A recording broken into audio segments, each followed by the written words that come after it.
questions during vetting for competence, what you understand about mining and all. We also vet the temperament of a nominee, the same way you've been asked about lifestyle. It's neither here or there, really. But even temperament of a nominee is very important because it shows your leadership skills. Initially you thought this, and now you're here. There's really nothing wrong with answering how you're going to relate with His Excellency the President when you're working. Excellent. So, Mr. Speaker, if I may quote, the statement went like, mimi niongee na Ruto nini? Mimi niende wapi na Ruto? Mr. Speaker, hakuna mtu ameeleza vizuri kukuliko. Mpumbavu pekee yake ndo abadilishe mawazo. Mtu mpumbavu. Pili, hii ni clarion call to serve the country. I have been a great critic of this government, like others I did before. Now I've been given an opportunity.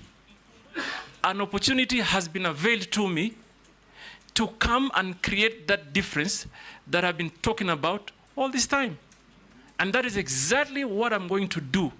Bring new energy, new ideology, new thinking, because after all of us are serving one nation, one people. Well put. That will do. Other members, now nominee, we are coming to an end. Most of the people, members of the public sending in questions, all oscillate around what will you do to create safety in the mines? What will you do to protect the population from disused mines? What will you do to protect our fishermen from harassment by neighbors? What will you do to make it safe for our fishermen to handle their produce or their products when they come back? And what will you do to make mining part of the central core of Kenya's economy? These are all things we have talked about, but the public would want to hear that we brought to you what they wanted. There is one man from Kwale who says, uliza waziri mteule, ngoja kidogo, ataweka mikakati gani kuhakikisha kituo cha mafunzo cha uchumi zamawati kilichoko wadi ya Ngomeni, kaunti ya Kwale, kinakamilika kwa muda unaofaa. I think the next, I'll still ask you say one or two things. We want you to assure Kenyans, nominee, that if you find favor and you are appointed the minister, within what period will you be able to make Kenyans feel the benefits and the contribution of mining to our economy? We are a major agricultural country. So is a country like the US. But in the US, agriculture contributes only 1% to their GDP. In Kenya, it is the complete opposite. And they do that because they are in manufacturing, in mining, value addition, and all those good economic activities. Secondly, ensure that Kenyans participate in this exciting new economic venture.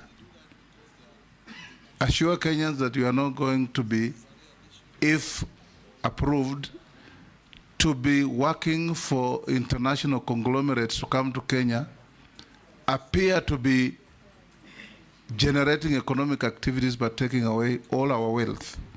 We want to see mining being part of the central feature of our economy.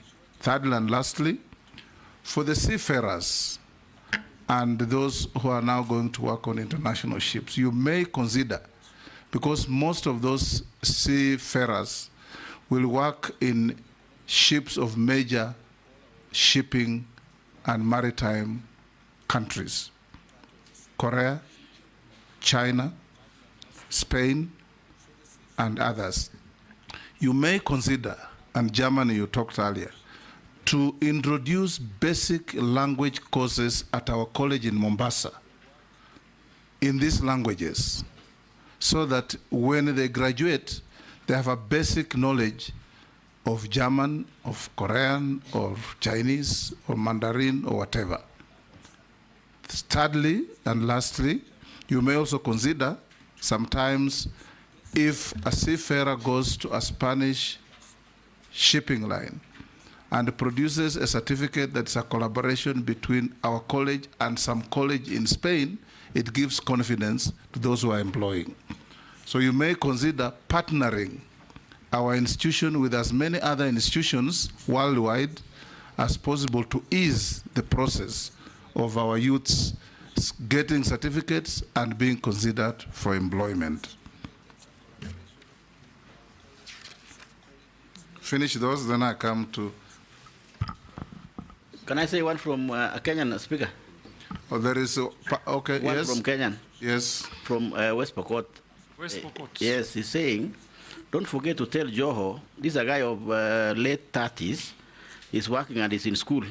He just finished Form 4 the other day and got a D+. So he's saying, don't forget to tell Joho your motivation to many of us, like me in West Pokot, to pursue my education studies. Yes, before you answer, there is also somebody who said, I am really shocked that Governor Joho has 2 degrees. Kenyans know he has never been to school. This is some lady from somewhere. Now go on and answer. Mr. Speaker, the only thing she didn't write is that I'm an alumni of Harvard University. And I'm grateful that we could inspire someone. And this is a message I want to tell the young people of this country. Please never lose hope. Never give up. There is always a way out. It requires determination, focus, commitment. Answer those now. And a little bit support. I'm just saying that because I felt encouraged that someone may take a path of changing his life. Mr. Speaker, I began by saying we need to relook at the architecture of our training programs. Do they conform to the needs? How do we tap in? How is it that we, first of all, are only tapping into just under 0.2% of the demand? So we would probably redesign the entire training program. And then, Mr. Speaker, I couldn't agree more. The urgent need of collaboration between teaching institutions. We will begin by pursuing partnership between the local universities and the government institutions, and also will encourage that we have an international conversation of getting more affiliate universities to join in. Mr. Speaker, the young brother from Kwale said that there's an institution that is to be completed at Wa Ward in Kwale. I have been to Wa in Ngomeni I know Ngomeni well. I've been there, and I want to assure him that I will go. For me, I will visit them, and I'll make sure that the projects that have begun come to a conclusion. And then, Mr. Speaker, we talked about what else? Kenyans participating in mining. Mr. Speaker, let me just say this. In Mombasa, when there was a debate on concessions, for example, I heard Kenyans saying one thing. If government wants to raise money, tell us. We can come together, 5 of us, 10 of us, and create good equity, good capital, in billions. There is that capacity. We know people that are having billions of shillings in banks. What may be the problem? Maybe they don't have the information of what the country holds. Maybe they've never understood the potential. So it will be my responsibility to pass knowledge to Kenyan people of what we have and where the opportunities may be. Some mining operations is not very expensive, Mr. Speaker. It's not excavator, 1 or 2, 3, 4 trucks. Kenyans can do that, and I will encourage them. But I think the disconnect here is they do not know. It is all speculative. Everybody is just speculating. We have lithium here, we have copper there, we have gold here, we have coal here. So we will ensure that we pass on the information so that Kenyan people can participate. Finally, Mr. Speaker, you talked about our economy being driven by agriculture. Let me assure you, if approved, the journey we will embark on immediately is to turn that around so that agriculture grows, mining either catches up or surpasses even agriculture. It is there in other countries. So you can't depend on one sector for, we have depended really on agriculture for far too long. It's time we diversify. I thank you. Mr. Speaker, I was going to answer something in a... We'll get there. Of the many nominee memoranda we received, you answered all of them adequately except these two. A nominee, a Kenyan by the name Vincent Kipkurui-Sang. I mentioned the name because it is part of the documentation. The nominee's family farm has been implicated in shillings 5.9 billion grain facility case at Mombasa port. That one you didn't respond to. So if you have a response so that we complete the record. And the next one is there is an organization called Haki Yetu,